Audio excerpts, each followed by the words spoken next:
ডোমকল পুরসভায় স্বজন পোষণ থেকে দুর্নীতির অভিযোগ তুলে মহকুমা শাসকের কাছে স্মারকলিপি বামেরা। শুক্রবার দুপুরে তারা ডোমকল বাজারে মিছিল করে মহকুমা শাসকের অফিসের সামনে এসে সভা করেন। সেখানে তারা বক্তব্য রাখেন। তারা ডোমকল পুরসভায় দ্রুত ভোট করানোর দাবি জানিয়েছেন। সভা শেষে এক প্রতিনিধি দল মহকুমা শাসকের সঙ্গে দেখা করে তাদের দাবিপত্র পেশ করেন। বামেদের দাবি পুরসভায় স্বজন পোষণ করা হচ্ছে, এছাড়াও বিভিন্ন প্রকল্পে ব্যাপক দুর্নীতি করা হচ্ছে। পাশাপাশি 2 বছর ধরে পুরো ভোট না করে প্রশাসক বসিয়ে পুরো বোর্ড চালানো হচ্ছে, যদিও শাসক দল তৃণমূল বামেদের তোলা অভিযোগ উড়িয়ে দিয়েছে।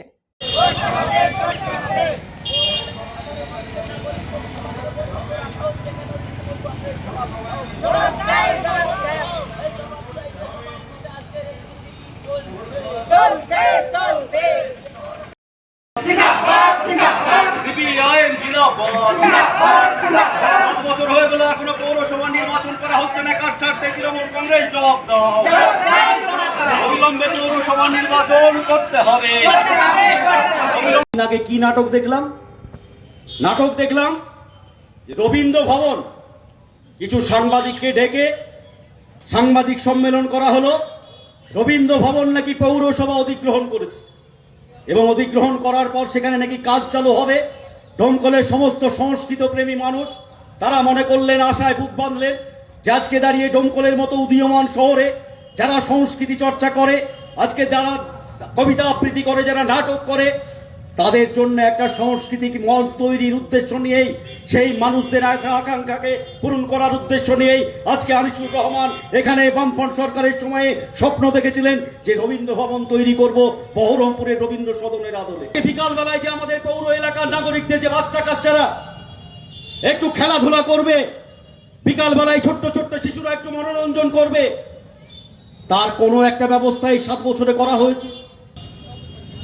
তাহলে জল নিকাশি হয়নি, ট্রেনের ব্যবস্থা হয়নি, পৌরসভার সার্বিক উন্নয়নের ক্ষেত্রে কোনো নিদর্শন একটা দেখাতে পারবে না যে আমরা এই কাজটা করেছি।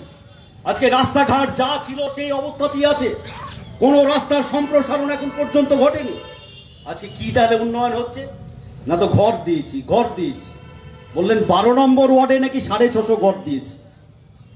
আচ্ছা বলুন তো, 12 নম্বর ওয়ার্ডের যারা বাসিন্দা, 12 নম্বর ওয়ার্ড মানে চৌধুরী পাড়া, তারপরে হচ্ছে যে আপনার বাজার পাড়া, তারপরে কারিগর পাড়া। আপনি এই চত্বরে গিয়ে দেখে আসুন। আমি বক্তৃতা দিচ্ছি আর আপনি তৃণমূল কংগ্রেস যারা করেন আর এই বক্তৃতা যখন দেয় তখন যারা শুনেন, আপনি দেখে আসুন 650 ঘর দিলে এখনো টালের বাড়ি, এখনো চালার বাড়ি, ত্রিপল টাঙানো বাড়ি, এটা থাকবে ডোমকলে? গোটা ডোমকল পৌরসভা এলাকায় আপনি যান, এখনো টালের বাড়ি, চালের বাড়ি এখনো। তাহলে কিভাবে আছে? তার মানে ঘর সঠিক দেওয়া হয়নি। ঘর দেওয়া হয়েছে কাদের? যাদের 2 তলা বাড়ি, যাদের 3 তলা বাড়ি, তারা ঘর পেয়েছে। অথচ গরিব মানুষ যারা প্রকৃতপক্ষে পাওয়ার লোক, তারা হচ্ছে যে ঘর পায়। আমরা শুনি যারা ঘর পেয়েছে তারাই বলে কোনোবার 40,000, কোনোবার 20,000, কোনোবার 35,000। আর যখনই টাকা ঢুকে ব্যাংকে আর অমনি বলে কাউন্সিলররা মোটর সাইকেল নিয়ে গিয়ে বলে দাঁড়িয়ে থাকে, আগে 50,000 দাঁড়িয়ে থাকে। টাকা উঠে সাথে সাথে হতো যে আপনার ওই টাকা হতো যে আত্মসাৎ করার জন্য। এই চলছে আপনার ঘরের উন্নয়ন। লেখাপড়ার বিকল্প নাই, চলো সবাই স্কুলে যাই। ভাবছেন কোন স্কুলে পাঠাবেন আপনার সন্তানকে? চিন্তা কিসের? আপনার ডোমকল গাবতলা মোড় এলাকায় আধুনিক পরিকাঠামোর আদর্শ স্কুল অ্যামারান্থাস একাডেমি। স্থান ডোমকল গাবতলা মোড়, মুর্শিদাবাদ। এখানে আছে উন্নত শিক্ষক মণ্ডলী, আধুনিক ক্লাসরুম, উন্মুক্ত খেলার মাঠ, লাইব্রেরি ও নিজস্ব পরিবহন ব্যবস্থা। সন্তানের ভবিষ্যৎ গড়তে আসুন অ্যামারান্থাস একাডেমিতে। সন্তান আপনাদের, কিন্তু শিক্ষা আমাদের।